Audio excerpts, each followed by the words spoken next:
Sometimes you just read a book like to read a book, and that's cool because it's not always about learning and changing something. However, for the entrepreneur, for the person who's working on personal development, for the person who is listening to YouTubers talk about, hey, if you read 12 books per month, you will become prosperous. That person, this is the message that I want to tell that person, and that is, reading 12 books per month will not do you any good if you are not actively thinking about changing something as a part of that. So from that 12 books, what percentage of that is just fiction, and what percentage non-fiction and self-development or implementations that you can make into your business. So there's going to be a percentage that's non-fiction, and you're just pretty much not going to do anything. Maybe it's just to relax your brain or enlighten your mind or increase your vocabulary or deepen your understanding of something. And that's fine. That's great. That we should always be doing that. We should always be digging deeper into subjects that are important to us, that matter to us.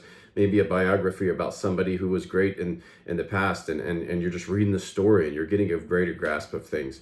Obviously, that's vital to our growth as humans, and just as being better people, having more value to add to situations. But to the young man, to the entrepreneur, to the young lady out there who is working on growing and changing, making radical change in their life, and as a part of that radical change process, they're reading, they're just digesting mountains of content and information, which is something that I did early on as well. It must lead to a change. You must convert what you're reading into activity. I just got finished reading this book, Great by Choice. I love Jim Collins' content. He creates masterpiece content and is a brilliant mind. I think he emphasizes in this book, maybe better than any other book, the mandatory requirement to be great first and then be lucky. And when he talks about this, he helps the reader understand, like, look into this content, understand that yes, there's luck, a sea of luck for everybody out there in the marketplace. However, those who are like this and who have these characteristics are more likely to be able to capitalize on the luck that they encounter. And so he outlines in the back of this is the best summary that I've ever seen Jim Collins do. In the end of his luck chapter in this book, he says 10Xers, the people who achieve 10 times success of the other companies in the marketplace, given the exact same situations, lead with fanatic discipline, empirical creativity, and productive paranoia, and level 5 ambition, and they never relax when blessed with good luck. They stick to a 20-mile march. When they get a lucky break, they seize it and they build upon it, not just for decades, for weeks or days, but decades to come.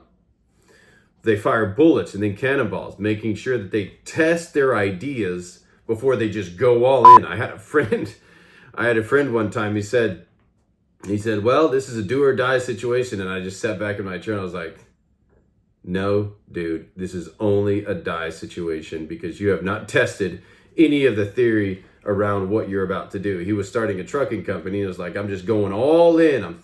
He had just gotten out of the military, went and bought himself a semi truck, and he was going to go haul loads.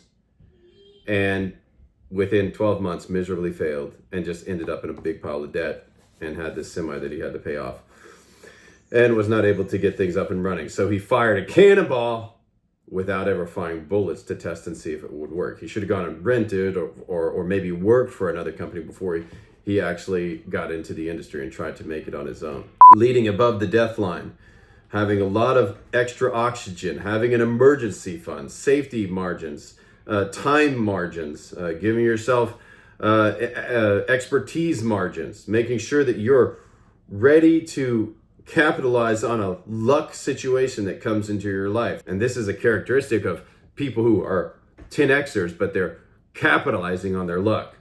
And then the smack behaviors that he outlines is talking about minimizing mistakes that can amplify bad luck events, creating this incredible specificity this incredible consistency in your processes and in your work that cause you to be able to, when you see those luck events and when they happen in your life, you have the discipline and the measurement mechanisms in place to be able to move forward, and you're already exercising these muscles, so they're already ready to be used. And then you have a great event that comes into your life, like, okay, now I can capitalize on that thing. This is just a pivotal thing that he says in the last chapter. All the concepts of this book contribute to getting a high ROL on luck, return on luck, a high return on luck.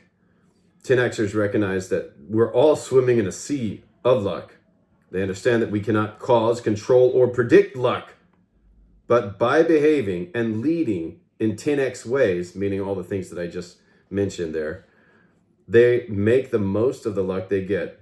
There's an adage that says, better to be lucky than good, and it's perhaps true for those who seek to be only good. Not much better than average, creating nothing exceptional. But our research brings us to a completely different conclusion. It's far better to be great than lucky, because you pose yourself ready to receive those events in your life, those circumstances that just happen at a moment's notice, and you don't have any control over when it happens, but you're ready because you're already doing all the things necessary that will help you to capitalize on those events that happen to you, that happen in your lives. And vice versa, when those negative luck events, and that's what he goes over in this book so eloquently, is that when those negative events happen, you're also ready to deal with them. He talks about a guy, an incredible climber who climbed to top of a peak. He was the first one to get to the top of some really far out peak that nobody's ever been to. And just before he got to the top, 15 feet from the peak, he slammed his ice pick into the mountain and gave way, and he fell 120 feet down the mountain, slamming into the side of the mountain, breaking his foot. And he had his partner there below him who just barely was able to help him to not fall off the side of the mountain to a plummet to a sure death. And then for the next 48 or 44 hours, he was dangling from the side of that mountain, waiting for a helicopter rescue right before a storm. Like, how... Yes, he was unbelievably unlucky, but because he had those margins of protection, he was able to capitalize or get the most out of his unlucky situation. His friend was able to get down the mountain. He managed to connect with the helicopter. They got a rescue crew up, and like an hour before a terrible storm blew in that would have secured his fate of dying up on the freezing to death up on the side of the mountain, they jerked him out of there and were able to save his life. And those life-changing and terrible types of events, we can avoid the depth of how terrible they could influence our lives if we're practicing and working on ourselves, making sure these 10X mentalities and these 10X practices are already in place in our lives as we're going about our work, or as we're running our companies, or as we're experiencing the world around us. A great example of a terrible negative event for the entire economy was the COVID situation that we all experienced in recent years, and that crushed so many businesses. And I think, and even many businesses today, business owners that I talk to, they're still dealing with. They took out those big loans that the government offered during that time because they didn't have the margins to deal with going for a period of time without decent sales, or without profitable sales, or without being paid by their clients. I mean, there was a time during that period when we didn't get paid by our clients for an extended period of time, but we had an emergency fund, and we were already working in some disciplined ways that helped us to winter that storm. And then we just got our team together and said, guys, we practice discipline, measuring stuff, specificity here, and here's the problem.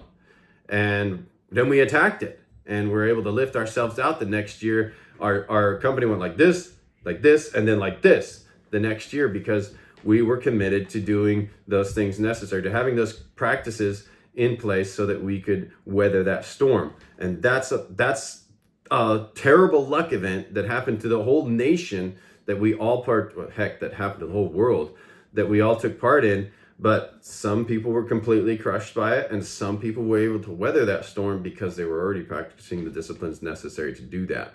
And so the book, Great by Choice, goes through all of those things.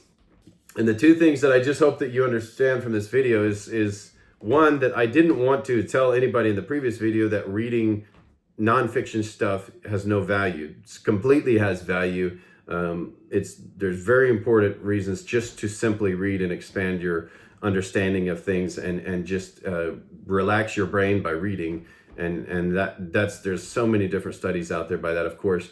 But at the same time, for the person who's out there who's engaged in that practice of consuming massive amounts of content by incredible writers and business coaches and development, Dave Ramsey, John Maxwell, Jim Collins, Morton Hansen, all these great people, you can't just read it.